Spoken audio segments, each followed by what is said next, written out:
तो कहानी की शुरुआत होती है और हमें दिखाया जाता है कि एक औरत अपने पति से कुछ बातें कर रही होती है। यहाँ पर उसका हस्बैंड उसे बताता है कि वो अपनी जॉब को लेकर बहुत ज्यादा परेशान है। यहाँ पर वो बताता है कि उसके कुछ दोस्त और कंपनी के लोग मिलकर उसे धोखा देकर उससे एक प्रोजेक्ट छीन लिए हैं, जिसकी वजह से उसका बहुत बड़ा लॉस हो चुका है। और इतना कहकर वो अपनी जॉब के लिए फिर से निकल जाता है और फिर अपने ऑफिस के केबिन में जाकर सुसाइड करने की कोशिश करता है। अब जब ये बात उसकी वाइफ को पता चलती है तो वो कंपनी के सीधा ऑफिस में जाकर उन लोगों से बातें करती है और यहाँ इन लोगों से आकर अपने हस्बैंड के बारे में पूछती है, जहाँ पर उसे पता चलता है कि उसका हस्बैंड मर चुका है और उसकी मौत का जिम्मेदार उसके ऑफिस का ही एक आदमी है, जिसने उसके हस्बैंड का प्रोजेक्ट उससे छीन लिया था। अब इसके बाद हम देखते हैं कि वो अपने हस्बैंड के केबिन में जाती है, जो अब दूसरे आदमी का हो चुका था, जिसने उसके हस्बैंड को धोखा दिया था। और वहां पहुंचने के बाद उसके ढूंढने पर वहां उसके बहुत सारे डॉक्यूमेंट्स मिलते हैं और उसमें से अपने हस्बैंड के कुछ डिटेल्स भी निकालती है, जहां पर उसे पता चलता है कि जिस आदमी ने उसके हस्बैंड की जॉब छीनी थी, उसके घर पर उसकी एक पत्नी और उसका बेटा रहते हैं और उन्हें एक कोचिंग टीचर की जरूरत भी है।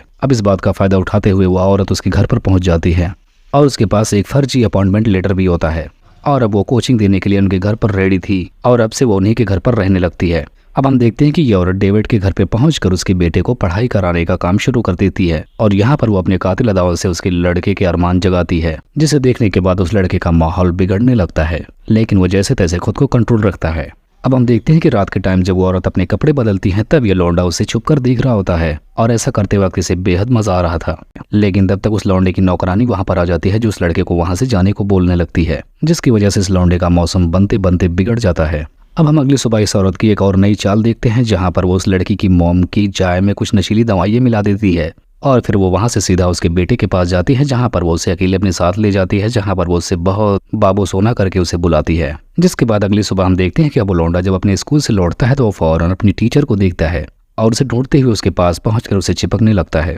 और उसके पास पहुंचकर उसे अपना रिजल्ट दिखाता है, जहां पर वो उसे बताता है कि अब वो पास हो चुका है और इस बात के लिए वो उस लौंडिया के साथ भिड़ना चाहता है। जिसके बाद अब उसकी टीचर भी उसके साथ उसका काम करने में आसान कर देती है और वो पूरी रात उसके साथ रोमांस करती है। अब इधर हम दूसरी तरफ देखते हैं कि उस लौंडे की मॉम भी काफी ज्यादा परेशान चल रही थी, जिसके बाद उसका हस्बैंड उसे देखने के बाद इस हाल में काफी दुखी हो जाता है और वो अकेले में जाकर पोल खेलने लगता है। लेकिन तब तक वहां पर टीचर आकर उस लौंडे के बाप को भी फंसाने लगती है, जिसकी वजह से इस आदमी का एंटीना रेडी हो जाता है। हम आपको बता दें कि ये वही आदमी है जिसने इसके हस्बैंड को मरने पर मजबूर किया था और यहाँ पर ये दोनों भरपूर रोमांस करते हैं। लेकिन इनका ऐसा कार्यक्रम होते हुए इनका बेटा बाहर से इसे देख लेता है, जिसके बाद वो अपनी टीचर से काफी ज्यादा नाराज हो जाता है। अब अगली सुबह में फिर से दिखाया जाता है कि वो टीचर उस लौंडे के मोम की चाय में फिर से नशीली दवाइयां मिलाती है, जिसके बाद वो फौरन उसके लौंडे के रूम में घुस जाती है। यहाँ अगर वो कहती है कि मुझे पता है तुम मुझसे काफी ज्यादा नाराज हो, लेकिन इसमें मेरी कोई गलती नहीं है क्योंकि तुम्हारे पिता ने ही मुझे ऐसा करने पर मजबूर किया। अब ये सुनने के बाद ये लौंडा मान जाता है और इधर इसका हथियार भी दूसरे राउंड के लिए तैयार हो जाता है,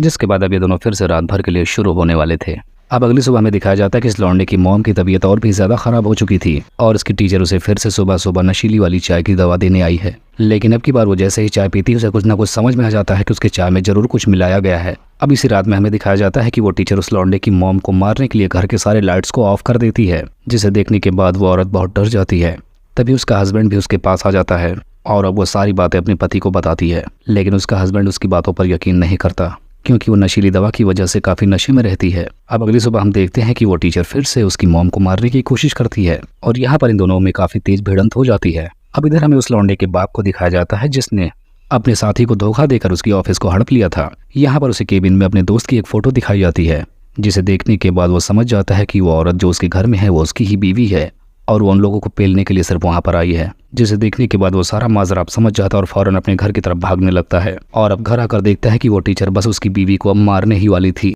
लेकिन तब तक वो उस टीचर को धक्का मारकर घर से बाहर फेंक देता है, जिसके बाद अब उसके घर पर पुलिस भी आ जाती है, लेकिन वो टीचर वहां से फरार हो निकलती है। अब अगली सुबह दिखाया जाता है कि वो आदमी अपने बेटे को फोन करता है, जहां पर वो लोग अपने बेटे को अपने घर पर बुलाते हैं, लेकिन उसे कहाँ पता था कि घर पर इतना कांड हो चुका है। इतना कहकर वो फोन रख देता है और यहीं पर हमें पता चलता है कि इनके लौंडे के साथ कोई और नहीं बल्कि उसकी टीचर ही है और उसका अगला टारगेट अब उसका बेटा है। और इसी को दिखाते हुए इस कहानी का यहीं पर एंड हो जाता है।